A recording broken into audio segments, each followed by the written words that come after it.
We are done with Europe for Yeah. this trip. Yeah, it's July 16th today. We arrived May 16th. Hmm. So two full months of wandering around Northern Europe, basically.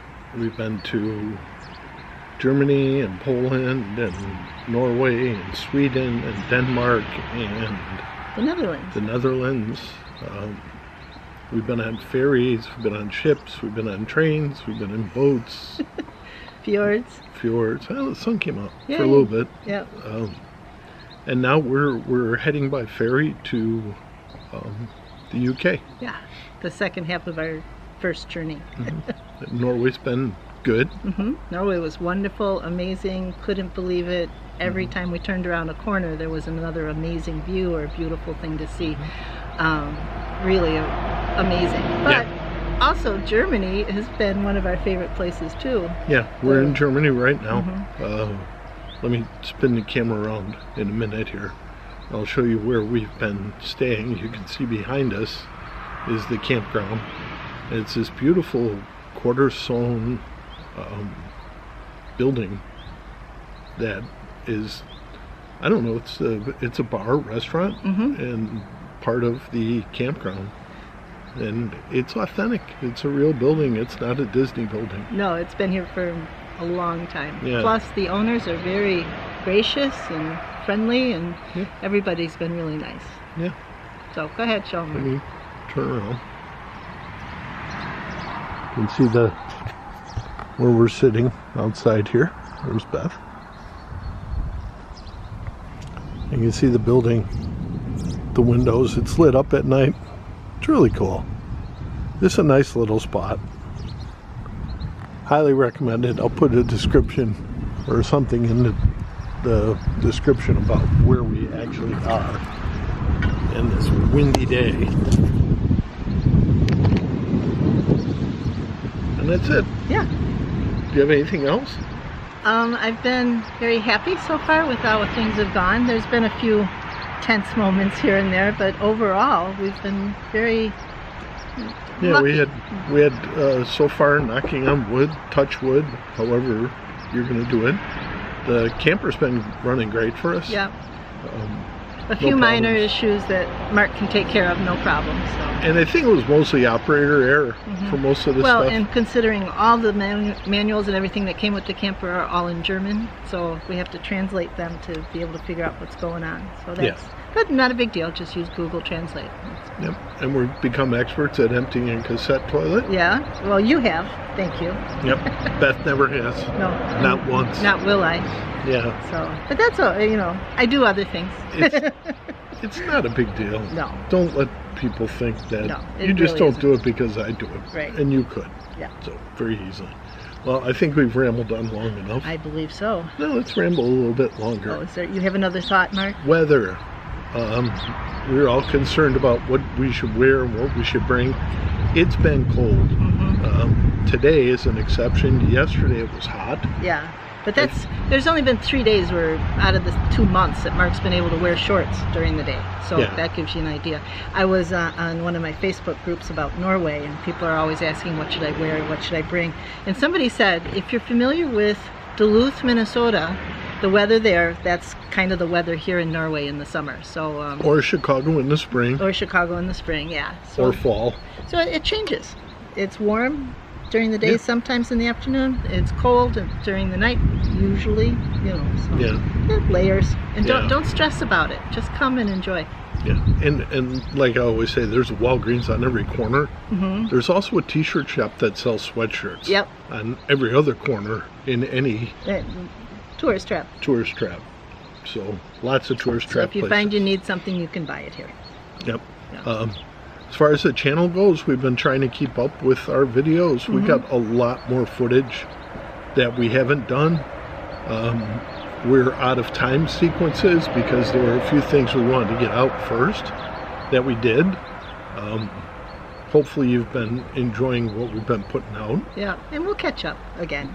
So Yeah, and there's other stuff that we have. Maybe we'll do a time capsule thing once we get back to Florida or someplace where we can sit and just well, you know, do we're going to be videos. on that cruise ship for like 14 Yeah, days. yeah. That's how we're leaving. You guys probably don't know this. We're leaving Europe in October, and we're taking a Holland America repositioning cruise. Yeah, it's basically a transatlantic cruise. We're leaving Rotterdam, and we're arriving in Fort Lauderdale, like 14 days later or something. So it's going to be crazy. And for those of you keeping track, yes, you have to keep track of those days in the Shenzhen zone. That counts. But that's a whole nother video. And I don't think it's one we'll do. It's been done over and over, and it's confusing, and you almost have to just be here and do it to finally figure it out. Yeah, it's been weird. Yeah. Language. Yeah. What would you say? Most places there's somebody that speaks English well enough so we can get done what we need to get done and communicate what we want. Some places we needed the Google Translate.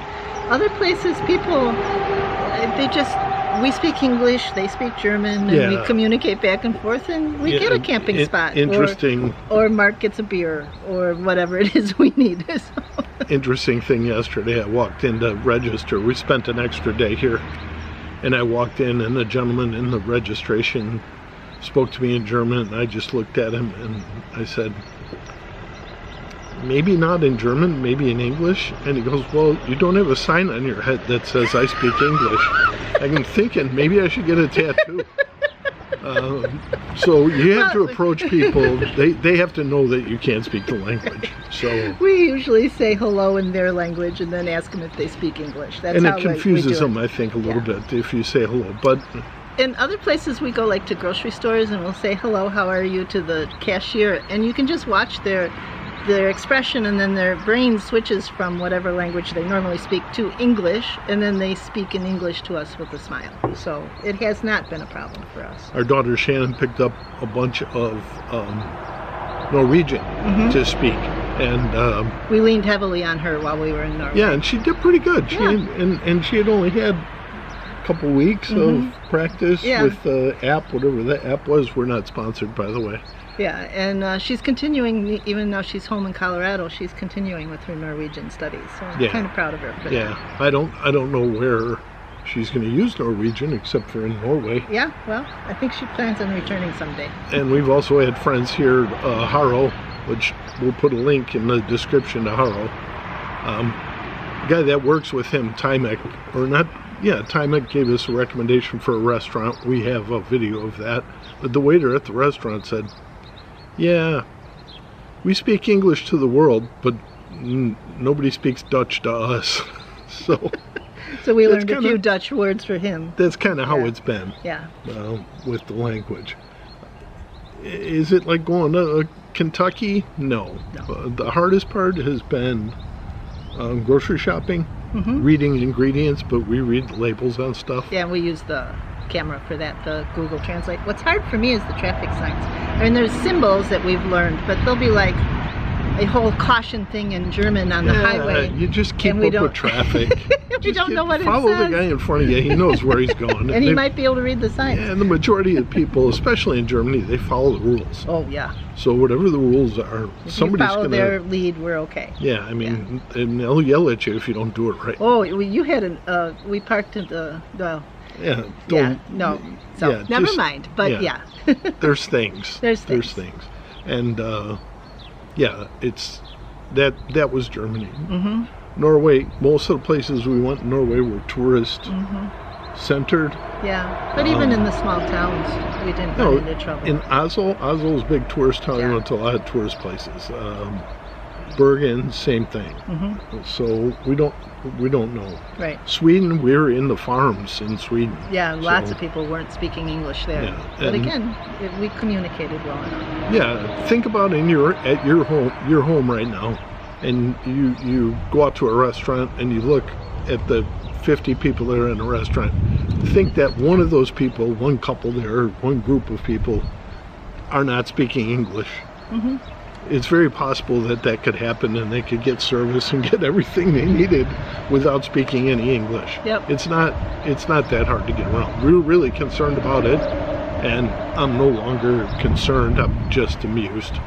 So, and it's part of the travel experience, really. Yeah. And it helps you get to know people, too, more. If you're trying to communicate and you're stumbling in their language, they're stumbling in English, and everybody just smiles. And most people, like the bartender here, said, my English is not good at all. And yet we had a conversation. Mm-hmm. Yeah. And his English was way better than my German. Yeah, Because my German doesn't exist. And you can tell a lot of times they say they don't speak English, but they understand English. Mm-hmm. But, you know, we can have a conversation, we say stuff, they understand what we're saying, but we might not understand what they reply. Yeah, so. And we're just the ugly Americans. So we try not to be. Yeah. We try not. We are not the ugly Americans. We're just American. Yeah, but I mean, we don't have the...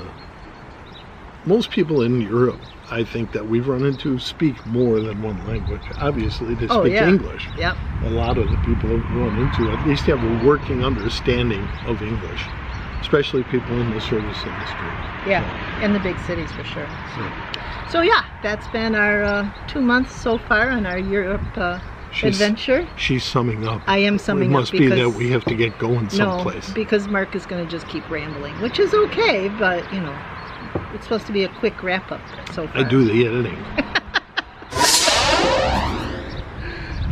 Yeah? Yeah. Yeah. So that's the wind noise. That's it from Germany. That's it from this side of the channel. That's it from Europe for now. Yep.